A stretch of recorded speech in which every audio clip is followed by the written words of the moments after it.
सृष्टि की उत्पत्ति हुई है, जब से जीवन की उत्पत्ति हुई है, तब से कोई न कोई महामारी, कोई न कोई रोग और कोई न कोई प्राकृतिक आपदाएं और विपदाओं से हमारा सरोकार हुआ है। जब तक मानव सभ्यता अस्तित्व में आई, तब तक ये चीजें इतिहास में लिखा हुआ है। मित्रों, सबसे पहले आपने सुना होगा प्लेग नामक महामारी जो है आई, जिससे लाखों लोग जो है वो काल के काल में समा गए। इसी क्रम में हैजा भी एक बहुत बड़ी महामारी के रूप में हमारे देश में आई। ये सर्वविदित है, सारी दुनिया जो है इसको जानती है। उसके बाद एड्स आया एपिडेमिक के रूप में। महायुद्ध के बारे में सर्वविदित है, 1914 में जब प्रथम महाविश्व युद्ध हुए, तो ये सभी शनि के राशि परिवर्तन से हुआ। उसी क्रम में द्वितीय महायुद्ध जब हुआ 1945 में, उस समय भी शनि ने राशि परिवर्तन किया और बहुत बड़ा भूचाल आया। परमाणु बम जैसे घातक हथियारों का इस्तेमाल किया गया, जिससे न केवल अपार संख्या में जनधन की हानि हुई, बल्कि प्राकृतिक आपदाओं के परिणाम स्वरूप जलवायु में भी परिवर्तन हुआ, जिसको आज हम ग्लोबल वार्मिंग के रूप में देख रहे हैं। अब ये लड़ाई का समय थमा नहीं, लगातार युद्ध की स्थिति बनती रही। 1999 में जब कारगिल युद्ध का समय आया, उस समय भी शनि ने राशि परिवर्तन किया। मित्रों, अभी कुछ साल पहले अगर मैं कहूं, 24 जनवरी 2020 की बात आप सभी को बहुत अच्छी तरीके से याद होगा कि उस समय चाइना से कोरोना नामक एपिडेमिक आया, जिसने सारी दुनिया को जगभोर कर दिया।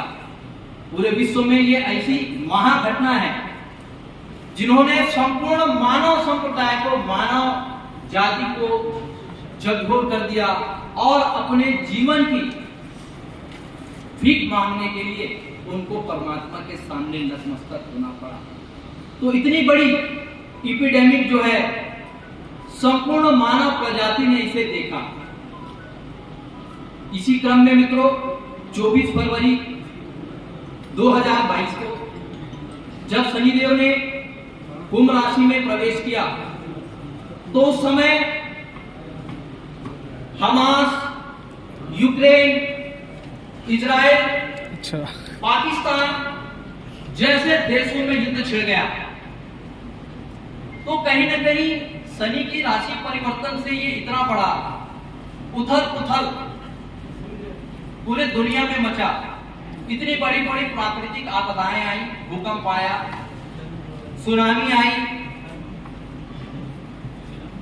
तो ये सब शनि के राशि परिवर्तन, और शनि को प्रकृति ने ही उसे दंडाधिकारी बनाया है। जब जब मानव ने प्रकृति के साथ कोई बड़ा हस्तक्षेप किया, तो शनिदेव ने पूरे मानव प्रजाति को उन्होंने दंडित किया।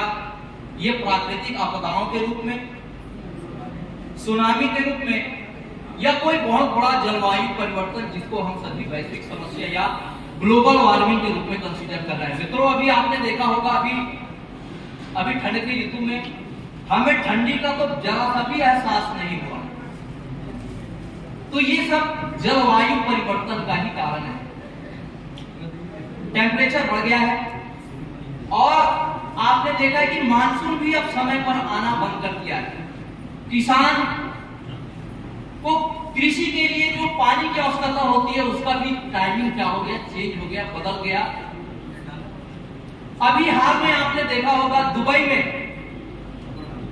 में कृत्रिम सूर्य बनाया गया, दुबई में कृत्रिम वर्षा करने का दुस्साहस किया गया, प्रकृति से छेड़छाड़ करने का प्रयास किया गया। आपने उसका परिणाम आपके सामने है मित्रों। ऐसा बारिश हुआ दुबई में, जो इतिहास में आज तक कभी दुबई में बारिश नहीं हुआ। पूरा दुबई जलमग्न हो गया। तो ये एक बहुत बड़ा ज्वलंत उदाहरण है। जब जब मानव ने प्रकृति के खिलाफ कोई हस्तक्षेप करने का प्रयास किया, तो प्रकृति ने हमें दंड दिया, और प्रकृति ने अपना दंडाधिकारी भगवान शनिदेव, जो न्याय के प्रतिमूर्ति है, धर्म के रक्षक है, उसको बनाया गया। मित्रों, इसी क्रम में जब 2028 में शनि फिर से राशि परिवर्तन करेंगे, शनि जब अपने नीच के राशि मेष राशि में जब प्रवेश करेंगे, तो मित्रों कहीं ना कहीं देशों के बीच में जो अंतर्द्वंद है वो बढ़ जाएंगे, और जिसकी हमें डर थी, तृतीय विश्व महायुद्ध कहीं ना कहीं 2032 में संभावित है। और अगर देश की स्थिति अगर इसी तरह बनी रही, देशों में आपसी द्वंद्व की स्थिति बनी रही, तो वो दिन दूर नहीं कि तृतीय विश्व महायुद्ध का आगाज हो जाएगा। मित्रों, कहने का मतलब यही है कि हम सभी को प्रकृति से जुड़ करके रहना है।